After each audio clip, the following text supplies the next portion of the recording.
1950 වෙනකොට ආසියාවේ තිබිච්ච දෙවනි සංවර්ධිත රට ශ්‍රී ලංකාව. ආසියාවේ තිබිච්ච පළවෙනි සංවර්ධිත රට 1950 වෙනකොට ජපානය. ඒක පුද්ගල ආදායම ඇමරිකානු ඩොලර් 90යි. දෙවනි සංවර්ධිත රට ශ්‍රී ලංකාව. ඒක පුද්ගල ආදායම ඇමරිකානු ඩොලර් 89යි. සිංගප්පූරුව දුප්පත්ම රට. ඒක පුද්ගල ආදායම ඇමරිකානු ඩොලර් 35යි. 1950 එංගලන්තයේ අයවැය හිඟේ පියවන්න සල්ලි ගත්තේ ලංකාවේ විදේශ විනිමය අතිරික්තයෙන්. සතයක්වත් ලංකාව ණය තිබුණේ නැහැ 50 වෙනකොට. මොන බලන්න. උනේ 1948 නිදහස ලබා ගත්තා. පෘතුගීසි ඉංග්‍රීසි විනාශ කර බව ඇත්ත. ඉංග්‍රීසි තමයි සිටුවරයා මුදලාලි බවට පරිවර්තනය කරේ. මගේ පහසුව සඳහා මම ඔක දශක හැටියට බෙදනවා. පළවෙනි දශක 3 1948 78. ওই දශක 3 ලංකාවේ දේශපාලන කරා. ওই දේශපාලනඥයෝ කවදාකවත් බොහොම අඩු ප්‍රතිශතයක් තමයි හොරකම් කරේ. හොරකම් කරේ නැහැ. සල්ලි තියෙන මිනිස්සු තමයි දේශපාලනේ කරන්නේ. ඇවිල්ලා මොකද කරේ? වැඩ කරා. වැඩ කළා. හැබැයි වෙනස් කරන්න ඕනේ වෙනස්ුනේ නැහැ. යම් කිසි ප්‍රමාණයක් හොරකම් කරා නැත්තේ. නමුත් විශාල දැවැන්ත හොරකම් සිද්ධ වුණේ නැහැ. බලන්න වෙච්ච දේ. මම ඔබට ලැබිච්ච ටික තියෙනවා ලංකාවට ඔය ටික. මොනවද ලැබුණේ අපිට? හොඳ මතක තියාගන්න. විදේශීය සමාගම් ඔක්කොම ශ්‍රී ලාංකික වුණා.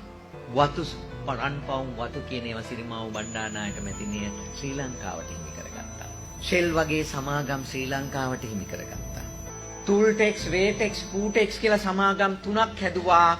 දහස් ගණනකට රැකියාවල් දුන්නා. රෙදි අපනයනය කරා.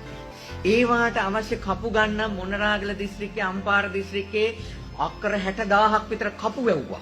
සේද රෙදි හදන්න පටපණුව හැදුව ඇඹිලි පිටිය වගේ දිහාවල් වල. හැම ගමකම කාන්තාවෝ අත්‍යන්ත රෙදි නිෂ්පාදනය කරා. ඒව එකතු කරන්න ලක්ෂල සලුසල කියන ආයතන හදලා තිබුණා. ලෝකේ විශාල මිලක් ලැබුණා අපිට රෙදි වලට. සෙවණගල කාන්තලේ සීනි කර්මාන්තශාලා හැදුනා. කැලණි ටයර් සමාගම හැදුනා. ලංකාවේ වාහන තිබුණේ නැහැ ටයර් දාන්න.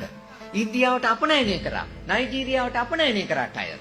ලංකාවේ පුත්තලම කංකසන්තුරේ ගාල්ල සිමෙන්ති කර්මාන්තශාලා 3ක් තිබුණා. බලන්න ඒවා ස්ථානගත කරලා තිබිච්ච ක්‍රම. 1977 වෙනකොට නැව් 5ක් තිබුණා ලංකාවේ ආණ්ඩුවට. ලංකාව ණය තිබුණේ නැහැ. දේශපාලනඥයෝ ඒ කාලේ හිටපු මිනිස්සු මොකද කරේ මේ රටේ? වැඩක් කරා. තෝර පරිප්පු වැව්වා, මුංගට වැව්වා, වගා සංග්‍රාම කරා, කෘෂි කර්මාන්තයේ නගා සිටුවා, දේ කර්මාන්තශාලා තිබුණා. ලංකාව ඇතුළත මට ජර්මනියේ හිටපු එක්කෙනෙක් තමයි කිව්වේ ඇයි උඹලා රටේ තිබිච්ච විදුලි බල ප්‍රශ්නයක් කරනකොට ඇයි උඹලා රටේ තිබිච්ච ග්‍රාමීය විදුලි බල පත්‍රය විනාශ කළේ කියලා. ලංකාවේ 1416ක් තිබිලා තියෙනවා ග්‍රාමීය විදුලි බල පද්ධති. 1978 වෙනකොට. උඹලා තේරුම් ගන්න.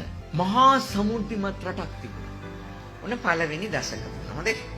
ඊට පස්සේ දෙවෙනි දශක තුනේ ඉවර වුණා. කවද්ද? 88, 98, 2008. මොකද උනේ ওই කාලය ඇතුළත? අර තිබිච්ච ඔක්කොම විකුණා. ඔරුවල වාහන සංස්ථාව කියලා කියන්නේ ආසියාවේ තිබිච්ච විශාලම වාහන සංස්ථාව. ලංකාවේ වතු ටික විකුණා. කොහොමද විකුණන්නේ? ඔබ දන්නවද විකුණපු හැටි? රුපියල් 10 ගානේ ෂෙයා මාකට් එකේ දැම්මා. එක්තරා දේශපාලනඥයෙක්ගේ කම්පැනියක් මොකද කරේ? රුපියල් 10 ගානේ බැංක් ගරන්ටි එකකට රුපියල් 10 ගානේ සියලුම වතු වල ෂෙයාර්ස් ටික ගත්තා. අරගෙන ඊළඟ සතියේ සතියක්වත් වියදම් කරේ නැහැ ෂෙයාර්ස් ගන්න. බැංක් ගරන්ටි එකට දුන්නා. ඊළඟ සතියේ මේ හොරා මොකද කරේ? රුපියල් 20 ගානේ ආපහු ෂෙයාර්ස් ටික ඔක්කොම ෂෙයා මාකට් එකට දැම්මා. මතක තියාගන්න සතියක්වත් වියදම් කරන්නේ නැතුව රුපියල් බිලියන ගාණක් මේ රටේ මංකොල්ලයක් කෑවා. ඊළඟ සතියේ ආපහු වෙන කෙනෙක් අරගත්ත තව දේශපාලනඥයෙක් ඌ අරගෙන ආයෙ ෂෙයා මාකට් එකේ දැම්ම රුපියල් 40 ගානේ. බැංක් ගරන්ටි වලට ඔය හොරකම් කරේ ඔක්කොම. මහා බැංකුව කඩපු එක නෙමෙයි ඕවත් මහ දැවැන්ත මංකොල්ල. හොඳේ ලංකාවේ ඉතිහාසෙ සිද්ධ වෙච්චා.